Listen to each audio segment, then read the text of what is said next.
राम राम जी सारे ने। गणेश चतुर्थी की बहुत बहुत बधाई सारे बहन भाइयों ने।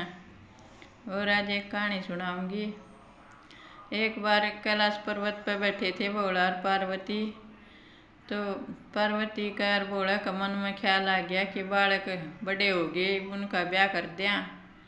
तो माता पार्वती बोली कि बालका तो पूछ लिया उनका ब्याह का क्या ख्याल से करना चाहते। तो भोला शंकर ने गणेश और कार्तिक को कैलाश पर्वत पर बुला लिया कि बेटा तुम बताओ तुम्हारा शादी का क्या ख्याल है। तो कार्तिकेय तब पूछा गया। कार्तिकेय बोला पिताजी आप तो बढ़ के मेरे लिए मेरा जीवन के बारे में कौन सोच सका है कि आप जो चाहो आपकी मर्जी, जैसा आप चाहो वैसा करो। तो कार्तिकेय ने ब्याह की हाँ कर दी। तो फिर ये सवाल गणेश तक पूछा गया कि बेटा गणेश तू भी बता तेरा क्या ख्याल है। तो गणेश बोला पिताजी मैं शादी करना नहीं चाहता, मैं नहीं संसार के बनना चाहता।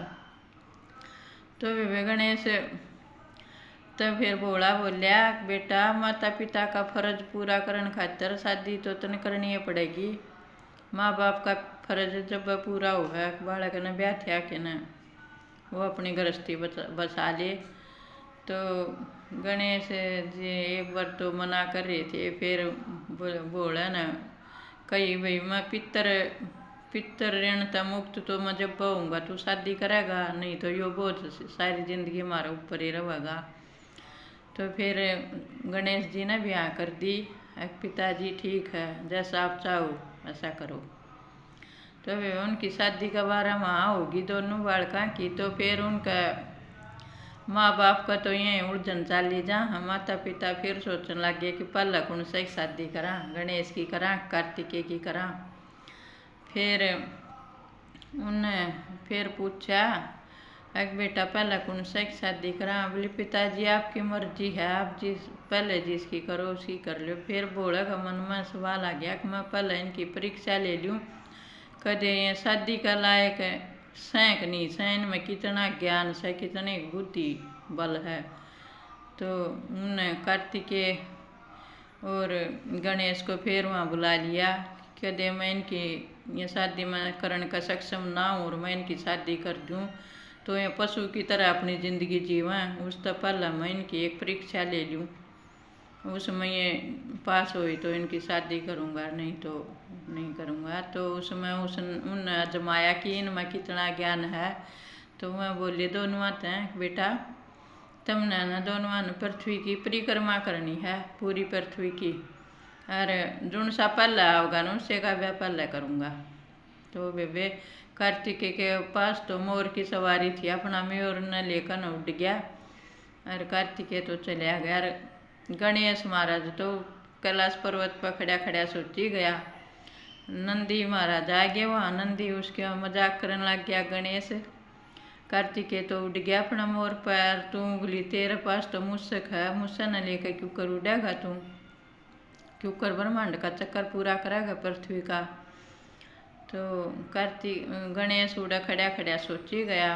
तो गणेश का दिमाग में बात आ गई, उसने की तो जान की जरूरत नहीं पड़ी। तो उसने अपने माता पिता को फिर कहा कि माता जी पिताजी प्रकट हो।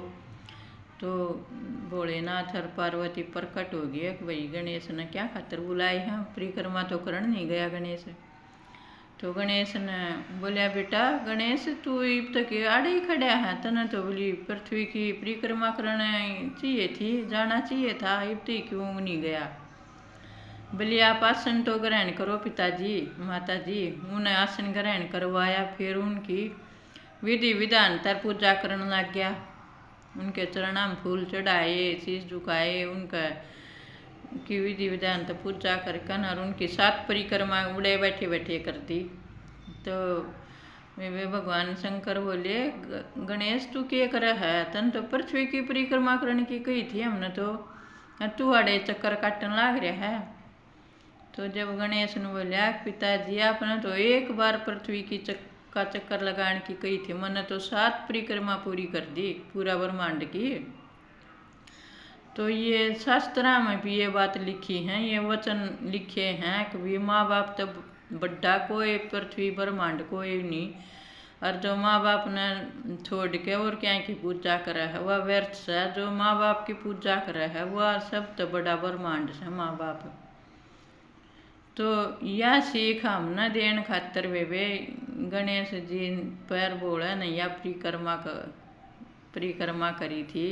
ये तो बोला बोलिया कि ये तो आने वाला कल के लिए बहुत बढ़िया बात साबित होगी। गणेश ने तो बहुत दिमाग की बात करी है, बहुत सोची किसी बढ़िया बात। तो आने वाला कल में जो बच्चे बूढ़े बड़ी अपना माँ बाप की सेवा करेंगे तो उनके चरणों में सारी सेवा में ब्रह्मांड मिल जाएगा उन्हें।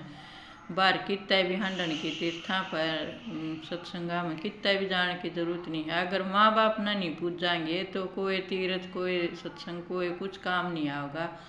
और माँ बाप न पूज के हम सारे देवी देवता न मानाएंगे तो जब हम खुश होंगे। यह सीख देने खातर वे या कहानी थी। तो हमने अपने माँ बाप तो बड़े का कोई ब्रह्मांड नहीं है, कोई तीर्थ स्थल नहीं है, कोई सत्संग नहीं है। पहले अपने माँ बाप ने पूजो और बाद में सारे जो भी कितना जाना चाहो है उड़े जा सका है। और अपने माँ बाप ने तो पूजे कोई नहीं और कितना हंडी जा हम माँ बाप का दिल दुखावे हैं तो वे इसका कोई फायदा नहीं है। इस कहानी तो वे बताइयो आपने क्या सीख मिली और किसी लगी।